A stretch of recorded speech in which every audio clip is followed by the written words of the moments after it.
on the Letoile de Congo mine, loosely translated Star of Congo mine, we have a crust, and in this case it's a pretty solid malachite crust actually. Interesting form of the malachite, it runs in layers and it's been filled by chrysocolla. So most likely what happened first geologically was the malachite formed these crusts, maybe with clay in between, which eventually dissolved and left there the indentation or the underlying form of the malachite.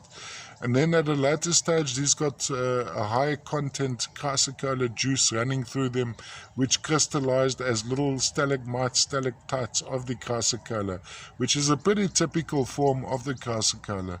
Now, dusting these chrysocolla crystals on some sections, we have these tiny, I suspect malachite, maybe a primary malachite, so not the needles of malachite, more almost little blocky crystals, closely resembling diaptase actually, but I think we are looking at malachite on these.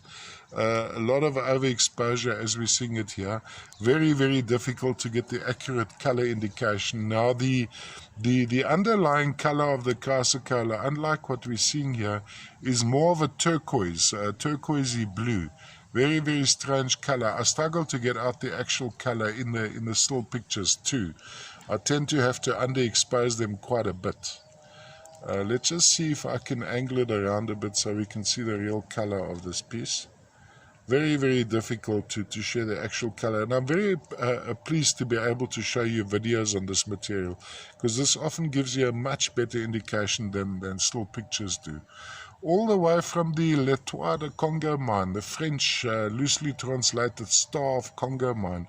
Very, very old deposit. Of course, this would be a product of more recent mining. Now is 2022. So as the mining carries on, when they find this section, the relative weight of the specimen is quite high. So there's a pretty high copper content. But I'd expect when they run into this section, they'd move away, because the guys are mining for cobalt and copper and related.